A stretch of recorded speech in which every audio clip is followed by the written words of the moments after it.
The number one question I've gotten since January is it cheaper right now to buy or rent a home?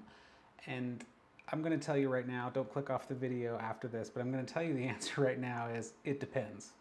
It really depends on how long you plan on staying in that house or how long you plan on renting. And it looks like the short answer of it is about 10 to 11 years. So if you plan on owning that home for 10 to 11 years, after that 10-year point, it's going to start being cheaper to have purchased your home. But we're going to go over the number in a hypothetical way. We're going to look at a property that's for sale, and then we're going to look at some rentals to see kind of where those costs would be and kind of what the prices would be for that.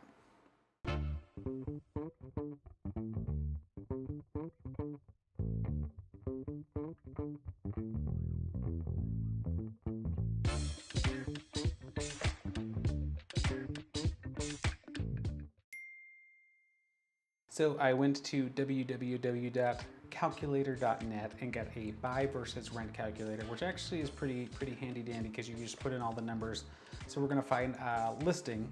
It's currently on the market that I think falls within the median house range of what's kind of selling right now. And then we're going to put in what we would hypothetically put in for a down payment. And we're going to see how much that would cost over 10 years. And then I'm also going to look at a rental to see and put that information as well. So let's start. Let's find a house first. That seems to be a little bit more fun. So I'm kind of going at this as if I was an average shopper. Normally I would go on the MLS and look for houses, but because a lot of people, 90% probably start on Zillow, we'll start there. And we're gonna start looking in Burley, Idaho. There we go. All right. And then we're going to click on and see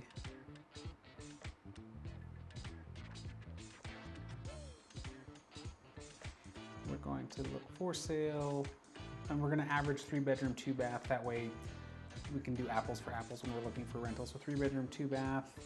All right, let's zoom in, zoom out. Oops. All right, we have a couple options here. 475, all right, 361. This is 4-bedroom, 2-bath. So happen to know this house. I've showed it a couple times. All right, looks pretty average. Looks like a pretty nicely built house. You probably would have to invest in landscaping, but we're gonna forgo that as well. Maybe we can include that when we do our purchase. All right, so there is our house that we hypothetically plan on purchasing. Now let's find a rental. For rent in, like I said, we're looking for like a 3-bedroom, 2-bath garage comparable to what the house we would be renting.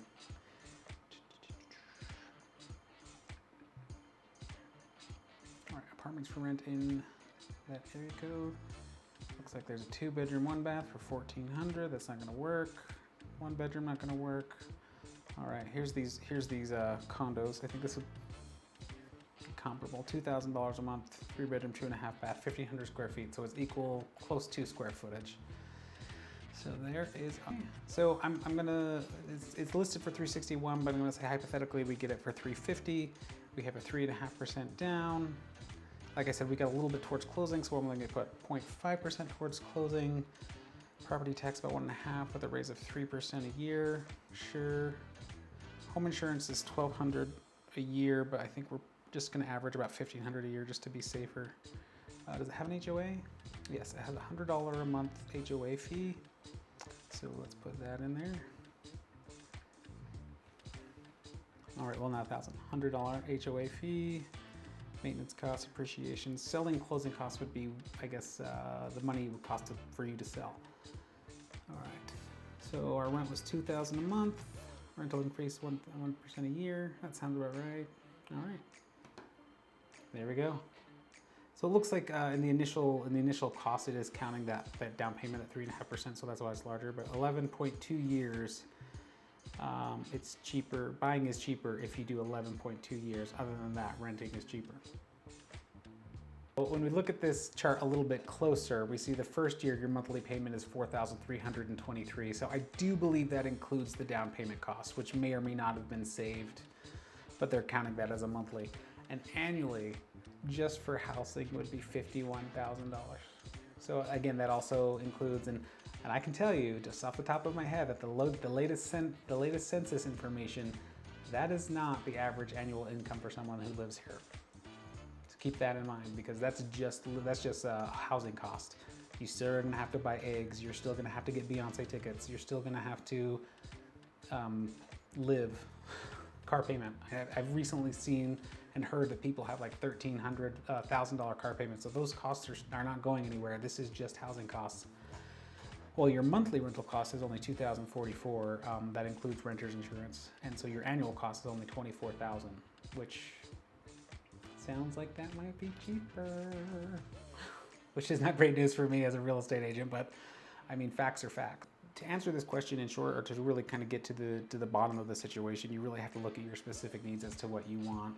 And a lot of people will say there's certain pride of ownership, which is true, but both options kind of give pros and cons, and you're going to have to decide which is more of a pro and which is more of a con for you. Renting gives a lot of flexibility. You can rent from year to year. You can negotiate some of those costs down. Some of those costs may be coming down naturally. And you don't have to do, really, in most cases, you don't have to do any repairs. That's usually subject to the landlord doing a lot of those. But a really big con of renting is that almost 100, not almost 100%, but literally 100% of what you're paying is never going to be returned back to you. If you are purchasing a home at some point, that money is your investment and you do own that home. So that money you are spending every month is partially yours. I mean, you're paying interest and stuff like that, and taxes and stuff like that as well, but you are paying for something that you own, and that value is yours to retain. I think the more interesting thing for me when I look at this data, when I kind of go through this exercise myself, is the 11 to 10 year value breakdown, that buying is cheaper if you plan on living there for 10 years, because the last 3 or 4 years, we've seen a lot of this quick turnover, people buying a house and then a year later upgrading into a new house. So there's a lot of this quick turnover money. And that isn't necessarily true anymore, and we're still seeing it. Like, I've seen houses that have come on the market this month that were for sale 6 months ago, and they're trying to squeeze out $100,000 to $110,000 worth of equity. Don't want to name names, but if you've been paying attention, you can see them. I even think Zillow and some of these websites can tell you this house was listed 6 months ago for X dollars. And so I just don't see that happening as much as it did a year ago, 2 years ago. So I think that's where a lot of people a lot of sellers are like confused, and a lot of buyers are confused, and there's kind of this standstill right now. So comment down below what you think. I'd appreciate to hear your thoughts.